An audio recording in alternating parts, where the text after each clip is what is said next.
ভাই এখানে তো দেখতেছি অনেক ব্রেকার। তো ভাই ব্রেকারের কাজ কি ভাই? আমরা কেন এই ব্রেকার ইউজ করি? বাসা বাড়িতে দেখছি আমরা ব্রেকার লাগাই। তো ভাই একটু ব্রেকার সম্পর্কে যদি আমাদের একটু বলতেন, এর এর উপকারিতা। দেখেন এদিকে দেখেন, হ্যাঁ। এগুলো হচ্ছে এমসিবি ব্রেকার। হ্যাঁ। এমসিবি ব্রেকার বলা হয় সাধারণত 63 এম্পিয়ারের নিচের যে ব্রেকারগুলো সেগুলোকে এমসিবি ব্রেকার বলা হয়, মানে মিনিয়েচার সার্কিট ব্রেকার। সরকার ব্রেকার। তো আমরা এই ব্রেকারগুলো ইউজ করে হচ্ছে এই কারণে, ধরেন আপনার জীবনের তো একটা মায়া আছে, আল্লাহ তালা অবশ্যই সেফটি মেনটেন করে আমাদেরকে কাজ করতে হবে। ধরেন একটা ব্রেকার, আপনি 10 এম্পিয়ারের একটা ব্রেকার লাগাবেন, আপনার ঘরে সাধারণত 8 এম্পিয়ার বা 7 এম্পিয়ার লোড থাকতে পারে। সেই ক্ষেত্রে আপনি 10 এম্পিয়ারের একটা ব্রেকার লাগালেন, সেই ক্ষেত্রে হবে কি, যদি একটা কিছু ট্রিপ করে তখন সে 1.5 গুণ বেশি এম্পিয়ার নিতে পারে, তার এরকম ক্ষমতা থাকে।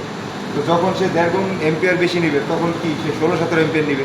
সেই ক্ষেত্রে আপনার যদি একটা 10 এম্পিয়ারের ব্রেকার লাগানো থাকে আপনার বাসা বাড়িতে, ও কী করবে, সাথে সাথে ট্রিপ করে যাবে। সেই ক্ষেত্রে আপনার নিজের যে বাসা বাড়ি একটা দুর্ঘটনার কবল থেকে বাঁচতে পারে, এবং কি আপনার নিজের যেই সেফটি নিয়ে একটা কাজ করতেছেন, শর্ট হইলে সেই ক্ষেত্রে টিপ করে যাবে। এজন্য এই যেগুলো 63 এম্পিয়ারের নিচে এগুলোতে এমসিবি ব্রেকার ইউজ করা অবশ্যই জরুরি, নিজের সেফটির জন্য, ঘরবাড়ির সেফটির জন্য, ডিভাইসের সেফটির জন্য। একটা ডিভাইস শর্ট হলে সাথে সাথে টিপ করে দেবে। এবং 63 এম্পিয়ারের উপরে হলে এমসিসিবি ব্রেকার আছে, তার উপরে হলে 1200 বা 1000 1200 এম্পিয়ার হলে এসিবি আছে, তার উপরে হাই ভোল্টেজে গেলে আপনার বিসিবি আছে। তো এরকম প্রত্যেকটা ডিভাইসের প্রত্যেকটা জিনিসের প্রোটেকশন আছে। এই জন্য মূলত এই এমসিবি আরও অনেক উপকার আছে আর কি, আমি সংক্ষেপে বললাম।